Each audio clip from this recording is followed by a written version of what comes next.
North, south, east, west, the deal. Y'all already know how it's gonna go. It's that time to log in to another reaction video. Now real quick, let's take a few seconds to get our mind right. I'm gonna get my mind right off of some treat. You don't gotta do that, homie. It could be a snack, be some exercise. Man, I'll scroll through your phone some more. But just do something to get your mind right real quick. Come on. Now look, we on the road to 200K, so I need you unsubscribed recurring viewers to hit the subscribe button today, like right now. Also, run them likes up. Y'all act like it ain't free. Y'all act like y'all lazy when it comes to hitting the like button, G. I don't know what's going on. But we got this clip. Now let's go. Let's see what's the script. Come on. Hip-hop was born from the streets. Think South Bronx, 1970s, where communities turned struggle into art. But fast forward to today, and you've got rappers from gated communities spitting bars about trap life they've never lived. So what's really going on here? It's not just about music. It's about authenticity. I ain't never respected a rapper that I know ain't cut from that cloth, ain't lived like that, ain't affiliated in no type of way, homie, like had a good life, good upbringing, but they get on that beat and try to act like a savage, homie. It ain't never set right with me. I ain't never respected it. Nothing like, no. You can spot a fake before the first verse is over. Yet some rappers lean deep into the hood persona, dropping slang, flexing chains, acting out lives they've only seen in movies, and rapping like they did 10 years in Rikers. But when does it cross the line into caricature? That's what we're about to find out. Let's kick things off with a dude who wanted to be a villain so bad, he became one. Guero 10K, real name Christian Cavazos, born and raised in safe Suburban Houston. Backyard barbecues, quiet streets, the kind of neighborhood where neighbors wave and kids ride scooters, not slide on ops. He had a family, a home, a way out. But in the booth, he was Houston's most feared demon. Guero didn't just flirt with the street culture, he went all in. He aligned himself with the 10K gang, waved guns on camera, name dropped real bodies in his bars, and bragged about violence like he caught 3 before breakfast. Fans ate it up. Comments on X called him the realest, but others, they saw through it. Cosplay gangsta. They sneered on Reddit, calling out a kid from the suburbs playing a deadly role. Then, in 2018, the act became real. A beef with rapper Cash Out Ace turned lethal. Guero and his crew slid. 5 people ended up dead, 2 of them grandparents, caught in the wrong place at the wrong time. Guero didn't just rap about it, he celebrated it. Online, posting like it was just another bar and a rap verse. It worked. For a minute, the views spiked, the comments flooded in. The fake, real ones tapped in like he'd earned a badge. But then came the charges. Well, his was a reign of terror. Now, documented gang leader Christian Cavazos will spend life in prison. He killed 5 people in 4 months and pled guilty to it.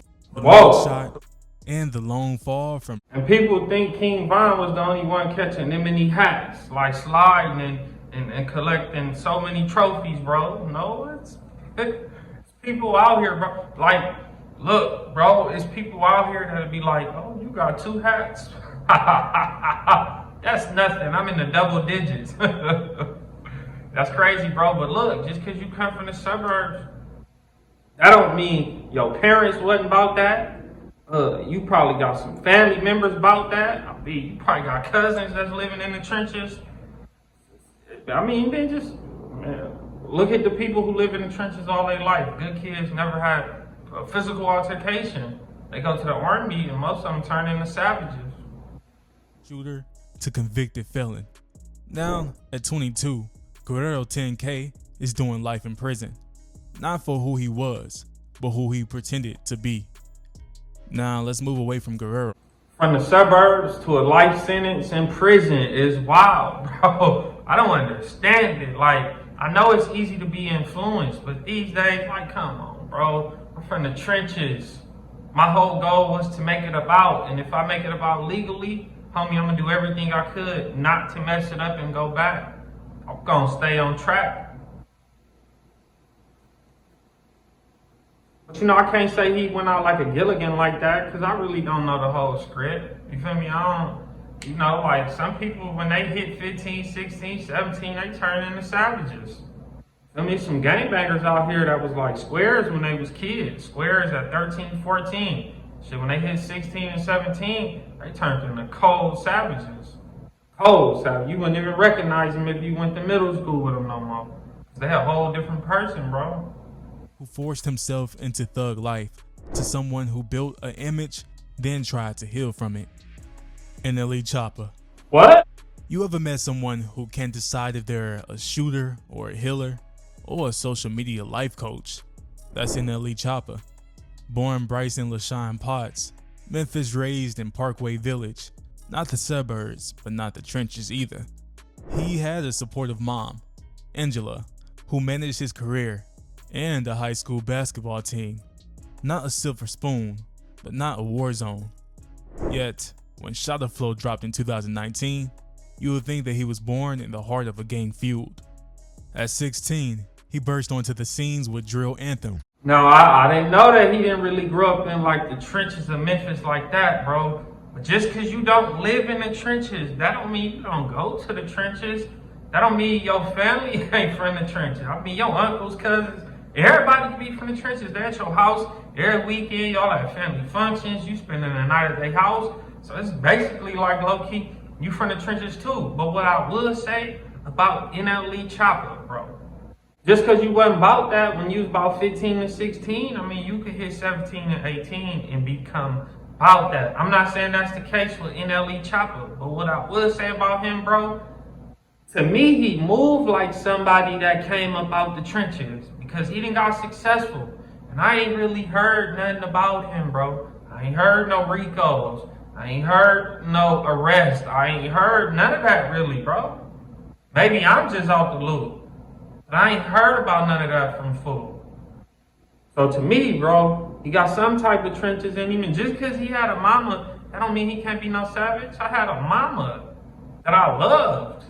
Like a mama that I cared about, bro. And I still chose to go to the streets, bro. That's just what it was. I mean, it was nothing she could do. She couldn't have stopped it. She couldn't have, bro. There was no way possible she could have stopped it. She didn't agree with none of that shit. She didn't even live long enough to really see me full-fledged into it. But it was nothing she couldn't have do. She couldn't have sent me nowhere. She couldn't have did nothing like that. Like, it was me. I wanted to do that. And then when I find out about what was it about that I really wanted to do, I was just influenced by it, bro. But then I did find out that my biological brother was a gangbanger from Gardena. He was a Southsider, bro. He had did juvenile life from what I heard, and when he got out, he was out for a few years, and then he got smoked in Gardena, bro. So some would say that's kind of in your bloodline, bro. Streaming war stories with a fro and a snarl. Fans crowned him Memphis's next king. Critics, they saw a teenager playing with fire, rapping about life that he might not survive. Ex-Post hyped him up, but some started whispering, he's acting. But then came the pivot. I pray hard. I pray real hard. I pray at least 5-6 times a day. Whenever I get in the space to where I feel my mood is being at a vibration that I ain't trying to consist with, I'm praying. And it works, like it really works. By 2020, NLE Choppa wasn't rapping about sliding.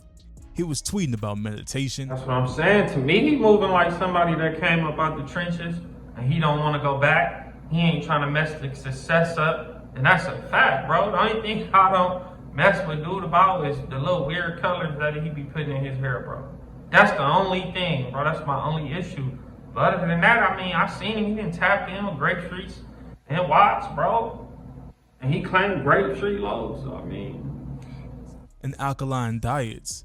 The Glock flexing kid became Awakened Choppa on YouTube. 1 minute, I'll shoot up your block. The next, align your chakras and drink a chlorophyll.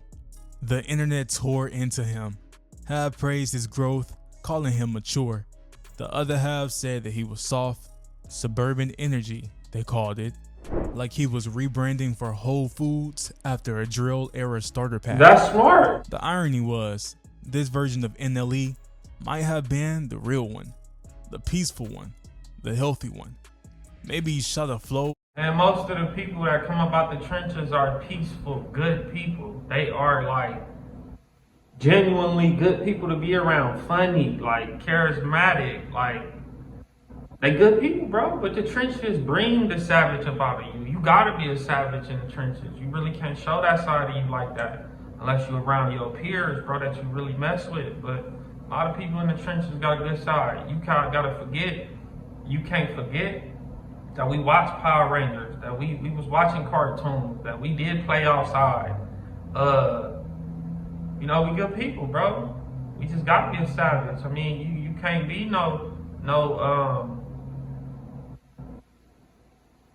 you can't be no sheep in the jungle. You won't survive. The other things you can't be no sheep in the jungle. That ain't gonna go good, bro. Every other individual in that jungle is gonna wanna test you, bro. You too soft looking to be in the jungle. The act. Either way, one thing's clear. That early image, that street persona, it was built for shock value. It was a mask. Now let's talk about someone who didn't fake the pain. He downloaded it, one death at a time. Hound Q50. I thought he was about to say Blueface. Born Michael Cooper, didn't grow up in the war zone, but he was close enough to smell the smoke. Raised in Maryville, Indiana. Not paradise, sure, but not the killing fields of Chirac either. He had a 2-story house, family, structure, and people who gave a damn. Reddit users exposed his roots, a comfortable suburban home far removed from the frontline energy of real drill culture. But structure doesn't always be influence, and grief, it doesn't care where you live. His early music was flex rap, cars, cash, dreams. But when his cousin and collaborator, Lil Jeff, was killed in 2024, everything shifted. He went from SoundCloud promise to certified street rapper overnight. Splash Bros, Make It Far, every track darker than the last. Loaded with death references, pledges for when you see me, don't blink or stare. Oh, that shit low-key like fire to me. I ain't even gonna lie, bro. Like, we gave the op cement shoes and watched him die. and enough nihilism to make a funeral feel like a rollout. Q50 wasn't reporting from the trenches. He was writing himself into them. Not because he had to, because it sold. Fans ate it up, but Reddit called cap. He's just a King Von photocopy. If Jeff hadn't died, he wouldn't even be on. He's cosplaying trauma, they said. Label money polished the image, and they weren't entirely wrong.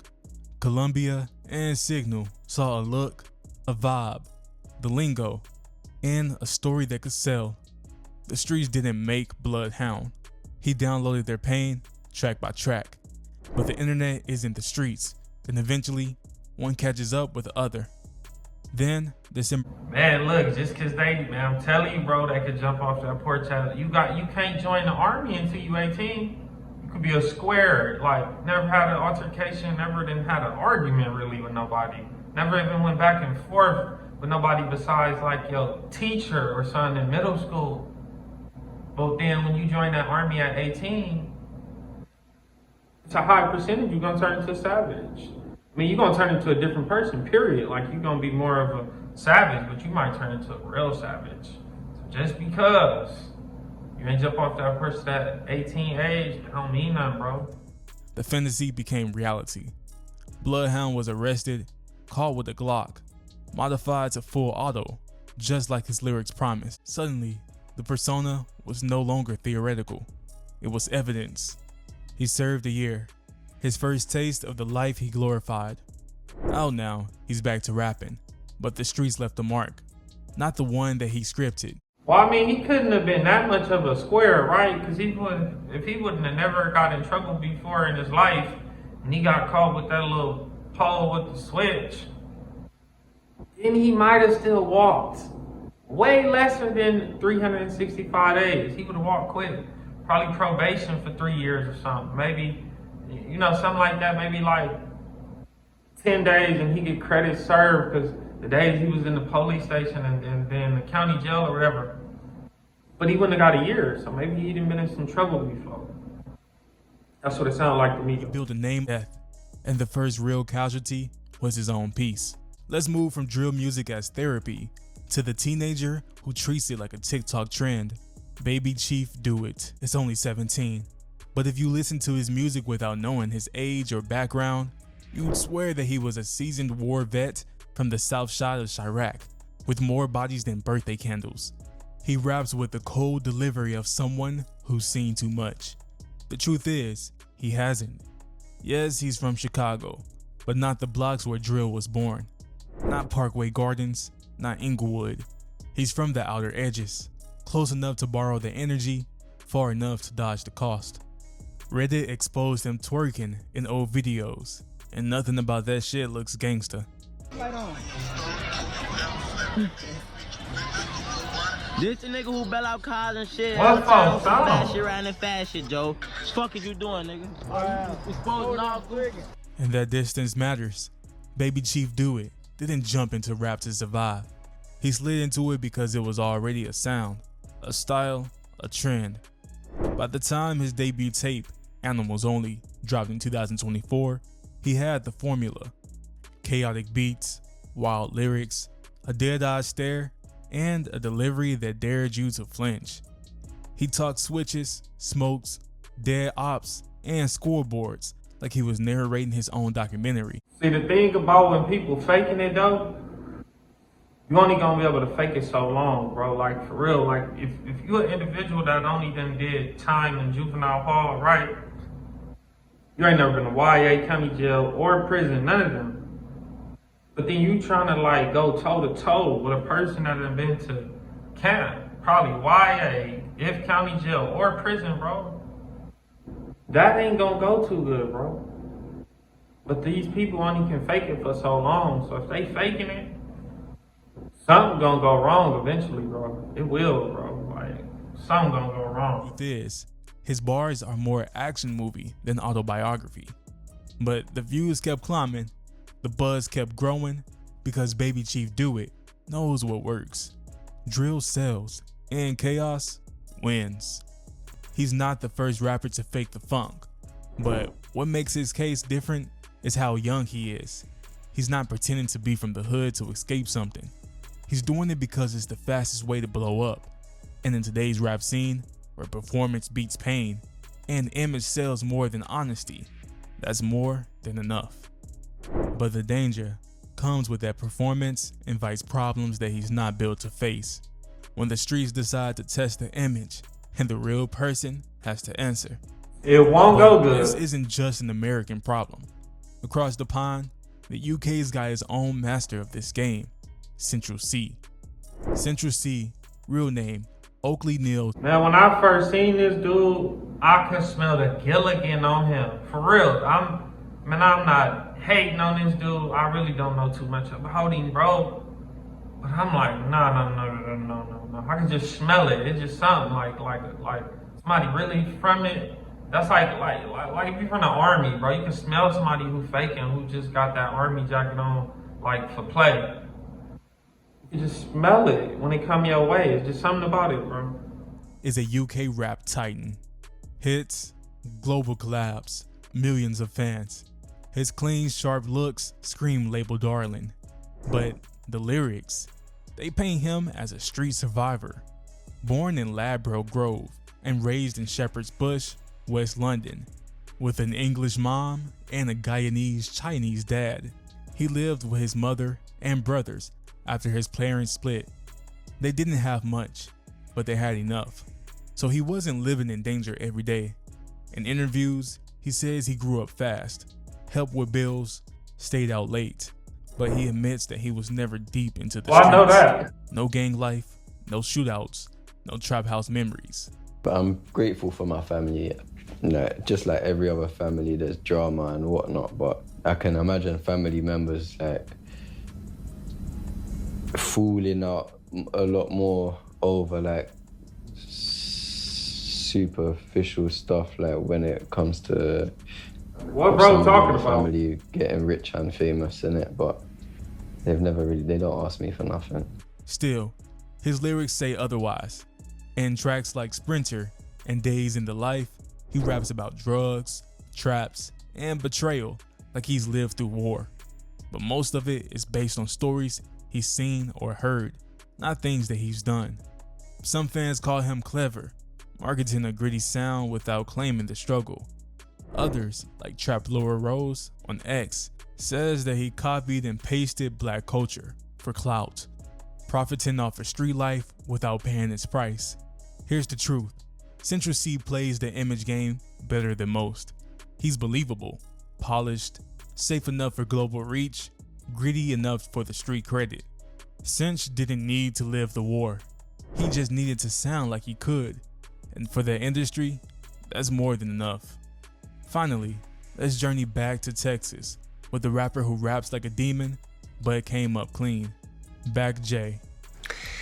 And speaking of bad, where did that stem from for you back then? What you mean?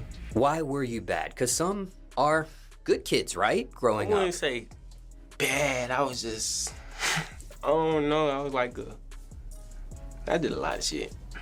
I used to be like a hard head on some shit. I ain't listen. That's all it was. Javon Crump, aka Back J, is just 19. He's from Fort Worth, Texas, not a war zone, not the roughest streets. No gang affiliation, no tragic backstory, just a kid with ambition, a phone, and a dream. Back J spent years building his craft. He started dropping music in 2020, hit big with Hybrid in 2023, and exploded in 2024 with Junkie Money and Reap. His bars are cold, aggressive, like he's got scars he can't speak on, but there's no evidence that he lived the lifestyle that he raps about. No stories of gang ties, no fights, no jail stints. Just viral energy fueled by over 1 million TikTok followers. He grew up in a supportive family. Nah, I feel like, my mama just wanted me in a better environment on some shit. And I understand that. While other rappers were dodging bullets, Back J was dodging nothing. In fact, he was surprising his mom with 20K on TikTok. Fans hyped his energy, but skeptics called cap. Fort Worth ain't that. Back J turned trends into art, views into identity. He rapped like the hood, not because he lived it, but because it made him viral. But when you spit about smoke, the streets might bring the fire.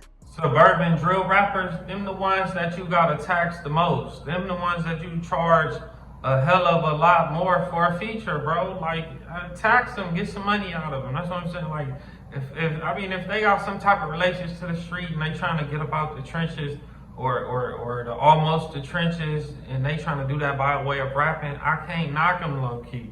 I can't even knock them. But all I can say is, it's not gonna go good for a lot of them, bro, because you only can fake it for so long. Especially being a suburban drill rapper, you gonna get put in some type of situations that you don't know how to handle, bro. And I don't know, you never know who they got around, who lacing their boots a little bit more. But let me know what y'all think about this situation. Are they Gilligans? Are they not? Y'all let me know in the comment section.